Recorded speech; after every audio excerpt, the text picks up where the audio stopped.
একা হাতে এত কিছু কিনেছি, কখনো এত সমস্যা হয়নি। এই একটা জিনিস আমাকে এত প্রচুর পরিমাণে ভোগাচ্ছে, কি আর বলবো। আসসালামু আলাইকুম, সবাইকে শুভ বিকেলে আমার বারান্দা বাগানে বাগান বিলাসী শুভেচ্ছা জানাচ্ছি। আশা রাখছি এই কুয়াশা ভরা বিকেলে আপনারা সবাই খুব ভালো আছেন। কি ভাবছেন যে সব জায়গাতে একদম কুয়াশাচ্ছন্ন অন্ধকার হয়ে আছে, আর আমার বারান্দা বাগানে রোদ। তো আসলে আমি যখন ভিডিওটা ক্যাপচার করেছিলাম তখন মোটামুটি রোদই ছিল। আমি বরাবরই বলে থাকি, যেহেতু কন্টিনিউ ভিডিও শেয়ার করি আপনাদের সাথে, তো ভিডিওগুলো আমার একটু আগে থেকে আর কি করা থাকে। যাই হোক, আমার বাগান বিলাসে কিন্তু মাশাআল্লাহ একেরে এক ঝাঁকড়া ফুল এসেছে।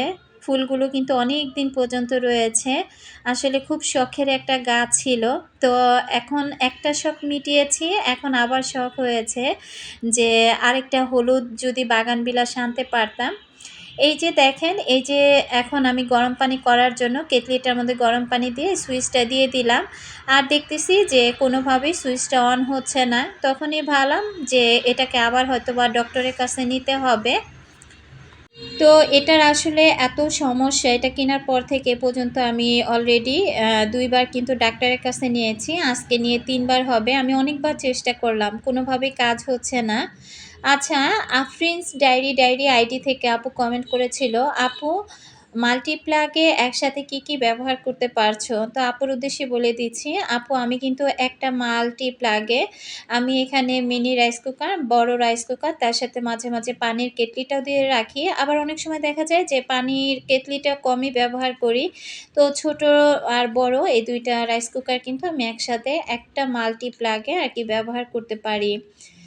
তো আশা করছি আপু উত্তরটা পেয়ে গিয়েছো। এখন যেহেতু সন্ধ্যার সময়, তো গতকালকের ভিডিওতে কিন্তু আমি দেখিয়েছি যে অনেকগুলো কাপড়-চোপড় ধোয়া হয়েছে।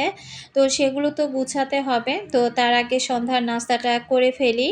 তো পেঁপে এনেছিলাম, তো ভাবলাম যে আজকে পেঁপে দিয়ে নাস্তা করব। তো এখানে আমি পেঁপেটা এই তো ছুলে নিচ্ছি, আর তার সাথে থাকবে চা।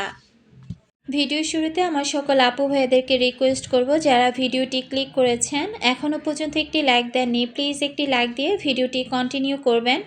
আর যারা নতুন, আজই আমার চ্যানেলে প্রথম ভিজিট করেছেন, যদি ভিডিওর কোথাও কোনো অংশ আপনাদের কাছে এতটুকু ভালো লাগে, চাইলে চ্যানেলটি সাবস্ক্রাইব করে আমার পাশে থেকে যেতে পারেন। তো আসলে পেঁপে কাটি, আর নাস্তা তো অবশ্যই অফ ক্যামেরাতে করব। তার আগে আরেকজন আপুর কমেন্ট পড়ি। লিজা লাইফস্টাইল ব্লগ থেকে আপু কমেন্ট করেছিল, অনেক সুন্দর আপু তোমার কাজগুলো। আপু ইউটিউব চ্যানেলের জন্য টিন সার্টিফিকেট খোলা লাগে, আর এটা প্রতি বছর রিটার্ন জমা দিতে হয়, হবে কি না একটু জানাবেন প্লিজ। তো আপু আপনার উদ্দেশ্যে বলে দিচ্ছি, আমি জানি যে টিন সার্টিফিকেট খোলা লাগে, কিন্তু এটা আসলে প্রতি বছর রিটার্ন জমা দিতে হয় কি না আমি এটা জানি না। বিশেষ করে আমার চ্যানেলে আমি শুধু কাজই করি, আমার চ্যানেলের যত যা কিছু আছে সব কিছু কিন্তু জবার আব্বুই আমাকে করে দেয়। তো দেখা যায় কি, আসলে গুগলে ঢুকে এটা সেটা দেখা বা বিশেষ করে বাড়তি যে কাজগুলো থাকে এগুলো আমি কোনো কিছুই করি না। তো যদি কখনো কোনো কিছু খোলা লাগে বা কোথাও কোনো কিছু অ্যাপ্লিকেশন করা লাগে, সেটা কিন্তু জবার বাবাই আমাকে করে দেয়। তো আপু এই বিষয়টা আমি ডিটেইলস আসলে জানি না, তাই আপনাকে ওইভাবে আমি বলতেও পারলাম না। আপনি যদি নাকি এই বিষয়ে ভালো করে কিছু জানতে চান, তাহলে আপনাকে আমি বলব যে আপনি টেক চ্যানেলের ভিডিওগুলো একটু বেশি করে দেখেন। সেখান থেকে অবশ্যই আপনি এটার বিষয়ে ডিটেইলসটা জানতে পারবেন। তো এদিক থেকে আমি এখন দেখলাম যে দুধ শেষ হয়ে গিয়েছে, তো এখন আমি দুধটা রিফিল করে নিব। সন্ধ্যার সময় এখন যদিও একদম কনকনে ঠান্ডা, বিশ্বাস করবেন না, যেহেতু অনেকগুলো ভিডিও আমার জমা হয়ে আছে। তো আমি কিন্তু এই কনকনে শীতের মধ্যে কোনো কাজ ওইভাবে করছি ঠিকই, তবে ওইভাবে কোনো ভিডিও ক্যাপচার করছি না। সবাই হয়তোবা এই কনকনে শীতের মধ্যে অনেক ভিডিও করছেন, ভিডিওগুলো শেয়ার করছেন। তো এতটা ঠান্ডা পড়বে এটা কিন্তু আমি একেবারে কল্পনা করতে পারি নাই। তো ইউটিউবে মাঝে কিছু নিউজ আসে যে, আমি একটা নিউজ আর কি দেখতেছিলাম আরও ১৫-২০ দিন আগে, যে এবার শীত তেমন একটা পড়বে না। বাংলাদেশ আর ষড়ঋতুর দেশ থাকবে না, এটা ২ ঋতুর দেশই থাকবে। বা শীতও যদিও পড়ে তাহলে উত্তরবঙ্গে হয়তোবা ২-১ দিন একটু শীতের ছোঁয়া মানুষ পাবে, নয়তোবা পাবে না। আমি ওই খবরটা দেখার পর আমিও আমার মাকে বারবার ফোনে বলতেছিলাম যে, "এবার মনে হয় শীত পড়বেই না।" তবে আসলে একেবারেই আমার ধারণাটা ভুল হয়েছে বা সেই খবরটাও একেবারে আমি হয়তোবা যারা শেয়ার করেছে বা যারা আরকি YouTube এ পোস্ট করেছে বা ভিডিওটা দিয়েছে তারাও হয়তোবা একেবারেই ভুল বলেছে। আসলে দেখেন প্রাকৃতিক বা প্রকৃতি কখন কোথায় কিভাবে চেঞ্জ হয়ে যাবে সেটা কিন্তু একমাত্র আল্লাহ তাআলাই ভালো জানেন। তো এতটা কনকনে শীত পড়বে আমরা ডিসেম্বরের শুরুর দিকে যখন ভালোই গরম ছিল তখন কিন্তু আমরা কেউ বুঝতে পারি নাই যে এতটা শীত পড়বে ডিসেম্বরের শেষের দিকে এসে। তো আসলে আজকে আমি কি আছি বা আগামীকাল কি হব সেটা কিন্তু একমাত্র আমার আল্লাহই ভালো জানেন। আসলে মাঝে, মাঝে এমন কিছু নিউজ দেখি যে নিউজগুলো দেখে আমরা অনেক কিছু আগে থেকে ভেবে ফেলি বা অনেক টেনশনে পড়ে যাই। ওটা নিয়ে অনেক সময় অনেক কথা বলে ফেলি। আসলে এটা কিন্তু ঠিক না। সবসময় আল্লাহর উপর ভরসা রাখতে হবে। আর বিশেষ করে কি এই যে কিছুদিন আগে যে বড় একটা ভূমিকম্প হয়ে গেল, তখন কিন্তু যে মাত্রায় ভূমিকম্পটা হয়েছিল এরপর কিন্তু একদম সপ্তাহ ২ একের মতো বারবার প্রত্যেকটা নিউজে এই ভূমিকম্প নিয়ে কিন্তু কম বেশি অনেক কথা হয়েছিল যে ৯ তারিখে ভূমিকম্প হবে। এত বড় আকারে ভূমিকম্প হবে সেখানে ঢাকা শহরে প্রায় অনেক বিল্ডিং আরকি ধসে পড়বে। এমন অনেক মানুষজন ছিল যারা কিনা ঢাকা শহর ছেড়ে কিন্তু এক্কেবারে গ্রামে চলে গিয়েছিল। তো ওই সময়টাতে না আমার আসলে একটুও কিন্তু ভয় কাজ করে নাই। এই কারণে করে নাই যে জন্ম যেহেতু নিয়েছি মৃত্যু অনিবার্য। আজ নয়তোবা কাল আমাকে মৃত্যুর স্বাদ গ্রহণ করতেই হবে।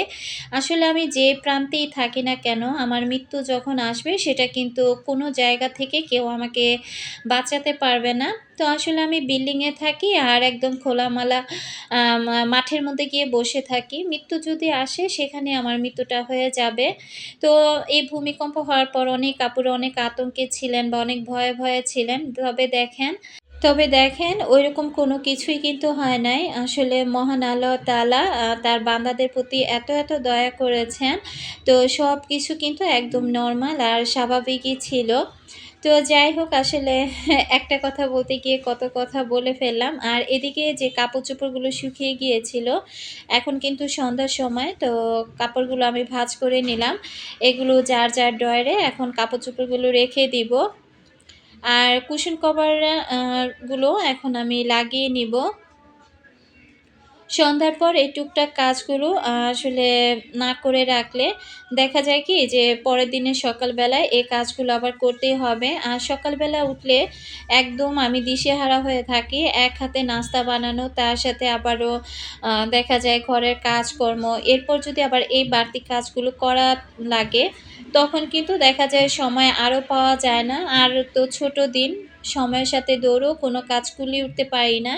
তো যখন বেশি কাপড়-চোপড় ধুয়ে ফেলি বা যে কাজগুলো থাকে সেদিন বিকেলের টাইমটাতে এভাবে বসে আমি এই কাজগুলো কিন্তু করে ফেলি। তো আজকে যেহেতু ছোট একটা ভিডিও শেয়ার করেছি, ওইভাবে অনেক আপুদের কমেন্টের রিপ্লাই দিতে পারি নাই। তো আশা করছি পরবর্তী ভিডিওতে আপুদের কমেন্টগুলো পড়ব। আর এদিক থেকে এই যে কুশন কভারগুলো আমার লাগানো হয়ে গিয়েছে। আসলে এখন আমি কেতলিটা নিয়ে আমি আরকি এটা ডাক্তারের কাছে নিয়ে যাব। নিয়ে দেখি কি করা যায়। তো আমি কিন্তু অলরেডি নিয়ে আসছি। তো ডক্টর ওকে দেখে বলল যে এটার যে আরকি কয়েলটা আছে তো কয়েলটা আরকি চেঞ্জ করতে হবে। তো ভাইয়া কিন্তু সবকিছু একদম খুলে মেলে দেখতেছিল যে এটার আসলে কি সমস্যা। এর আগে তো সুইচটা নষ্ট হয়েছিল, সুইচটা ঠিক করে দিয়েছে। তো সে আরকি বলল যে আপা এটা রেখে যান। তো আগামীকাল এসে তারপরে নিয়ে গেলেই হবে। তো যাই হোক এই কেতলিটার বিষয়ে একজন আপু জানতে চেয়েছিল যে এটা কোন ব্র্যান্ডের আর আমি কত টাকা দিয়ে কিনেছিলাম। তো আপুর নাম হচ্ছে নাসরিন পলি। তো আপু এটা ছিল প্রেস্টিজ ব্র্যান্ডের একটা কেতলি। আর এটা বেশি সম্ভবত আমি ১৪০০ টাকা দিয়ে আরকি কিনেছিলাম। আ ১৪০০ না ১২ থেকে ১৪০০ টাকার মধ্যে হয়তোবা কিনেছিলাম। আসলে এই মুহূর্তে আমি নামটা ভুলে গিয়েছি। তো এটার উপরেও কিন্তু একটা ভিডিও দেওয়া আছে। আসলে যদি আপনি চান তাহলে ভিডিওটা দেখে একটু দামটা আরকি শিওর হয়ে নিবেন। তো যাই হোক আমি দাদার কাছে দিয়ে কেতলিটা তারপর আমি চলে আসছি। তো বিশেষ করে আমার ঘরে যদি কোনো কিছু নষ্ট হয় আমি কিন্তু এ দাদাকে দিয়ে আরকি সারিয়ে নেই। আর এখানে আসার সময় জবা বলছিল যে, "মা আমার জন্য একটা বার্গার নিয়ে এসো।" তো একটা বড়সড় বার্গার নিয়ে এসে আমি মিনি রাইস কুকারে ওকে একটু গরম করে দিলাম। তো উম একটাই নিয়ে আসছি। তো এটা এখন জবাকে খেতে দিয়ে দিব। এই সিস্টার আইডি থেকে আপু সবসময় আমার এটা সেটা জানতেই চায়। সমস্যা নাই। ঠিক আছে, আপু আমাকে জিজ্ঞাসা করছিল, "আপু তোমার টেবিল কাপড়ের সেটটা কত দিয়ে কিনেছিলে?" তো আপু আমার এই টেবিল কাপড়ের সেটটা আমি ৳১৬০০ দিয়ে কিনেছিলাম। সেটাও কিন্তু প্রায় বছরখানেক হয়ে গেল। তো আশা করছি আপু উত্তরটা পেয়ে গিয়েছো। আর এদিকে দেখেন ও একা, একা বসেই কিন্তু বার্গারটা খেয়ে নিচ্ছে। আমি একটু ভিডিও করে বলতেছিলাম যে, "তুমি জুঁইকে ছাড়াই বার্গারটা খেয়ে নিচ্ছো, এটা কি ঠিক হচ্ছে?" তো সে একা একাই খাবে, তার নাকি অনেক ক্ষুধা লেগে গিয়েছে। তো জুঁই বসে, বসে আরকি হাসতেছিল। তো আজকের মতোই ভিডিওটি এখানেই শেষ করলাম। আল্লাহ হাফেজ।